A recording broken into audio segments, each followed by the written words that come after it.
Everyone, welcome to my YouTube channel. तो guys मुझे लगता है कि मेरे यूट्यूब चैनल को ना कोरोना हो गया है ना, तो आप लोग आजकल मेरे बड़े वीडियो देखते हो और ना शॉर्ट्स के वीडियो देखते हो। व्यूज लाइक तो बहुत ज़्यादा कम आ रहे हैं।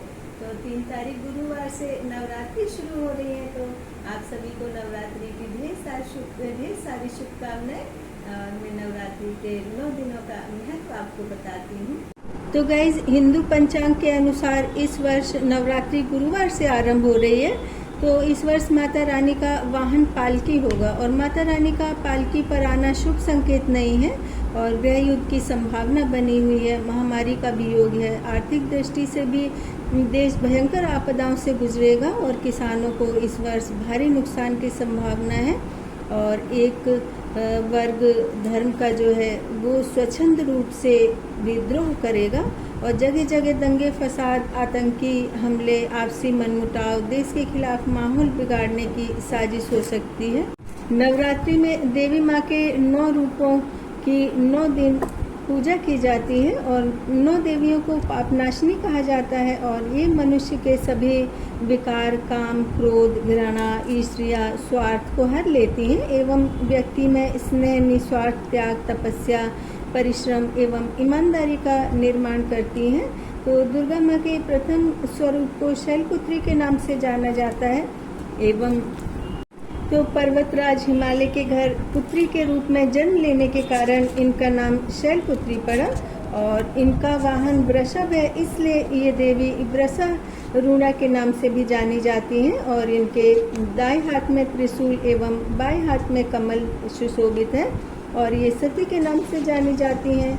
और नवरात्रि के द्वितीय दिवस को माँ ब्रह्मचारिणी की पूजा अर्चना की जाती है एवं साधक इस दिन अपने मन को माँ की उपासना एवं ध्यान में लगाते हैं। और ब्रह्म का अर्थ है तपस्या एवं चारिणी अर्थात आचरण करने वाली। और इस प्रकार ब्रह्मचारिणी देवी ने भगवान शिव को पति के रूप में पाने के लिए घोर तपस्या की थी एवं माँ ब्रह्मचारिणी की पूजा अर्चना करने से जीवन के कठिन संघर्षों में भी मन विचलित नहीं होता है। और नवरात्रि के तृतीय दिवस को माँ चंद्रघटा नामक शक्ति के नाम से जाना जाता है। नवरात्रि में तीसरे दिन की पूजा का अत्यधिक महत्व है एवं इस दिन साधक का हृदय मणिपुर चक्र में प्रविष्ट होता है। इस देवी की कृपा से साधक को अलौकिक वस्तुओं के दर्शन होते हैं और अलौकिक अर्थात लोक से परे अर्थात ईश्वर की भक्ति, आस्था एवं सेवा की परम कृपा प्राप्त होती है।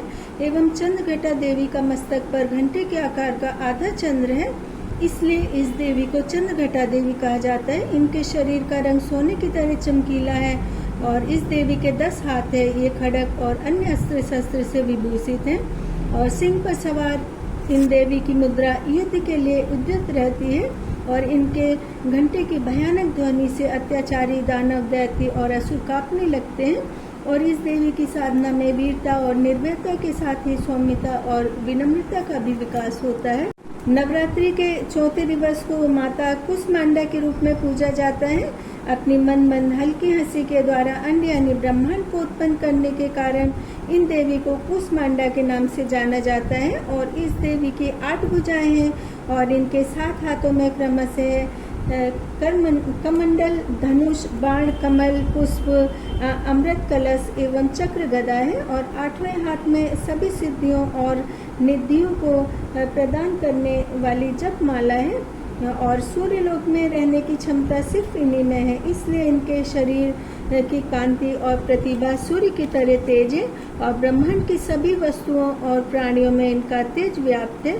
नवरात्रि के पंचम दिन देवी स्कंद माता की पूजा अर्चना की जाती है और इस दिन विधि विधान से माँ की भक्ति करने से भक्त को मोक्ष की प्राप्ति होती है। स्कंद माता की 4 भुजाएं हैं और इन्होंने दाईं तरफ की ऊपर वाली भुजा से स्कंद को गोद में बैठा रखा है और एक भुजा में कमल पुष्प है। बाईं तरफ की भुजा में वर मुद्रा अर्थात भक्तों को आशीर्वाद एवं विशेष कृपा प्रदान करती हैं। और स्कंद माता अर्थात कार्तिक की माँ अर्थात पार्वती जी होने के कारण इनको स्कंद माता के नाम से जाना जाता है। इनका वर्ण शुभ्र है और ये कमल के आसन पर विराजमान रहती हैं। नवरात्रि के 6वें दिवस को माँ कात्यायनी की पूजा की जाती है और उस दिन साधक का मन आज्ञा चक्र में स्थित होता है योग साधना में इस आज्ञा चक्र का अत्यंत महत्वपूर्ण स्थान है और इनकी आराधना से भक्तों को बड़ी सहजता से अर्थ, धर्म, काम और मोक्ष चारों फलों की प्राप्ति हो जाती है और साधक के रोग, शोक, संतप्त एवं भय नष्ट हो जाते हैं। और कात्यायनी गोत्र में विश्व प्रसिद्ध महर्षि कात्यायन भगवती पराम्बा की उपासना की थी। कात्यायन ने भगवती पराम्बा की उपासना की थी एवं कठिन तपस्या की थी और उनकी इच्छा थी कि माँ भगवती के रूप में उन्हें पुत्री रत्न की प्राप्ति हो।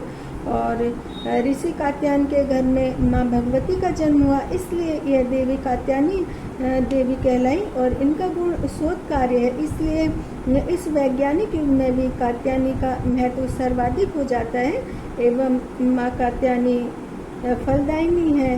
और भगवान कृष्ण को पति के रूप में पाने के लिए ब्रज की गोपियों ने इन्हीं की पूजा की थी, इसलिए ये ब्रजमंडल की अधिष्ठात्री देवी के रूप में प्रतिष्ठित है और इनका स्वरूप अत्यंत भव्य एवं दिव्य है और ये स्वर्ण के समान चमकीली है एवं इनमें सूर्य की तरह तेज है और इनका वाहन सिंह है।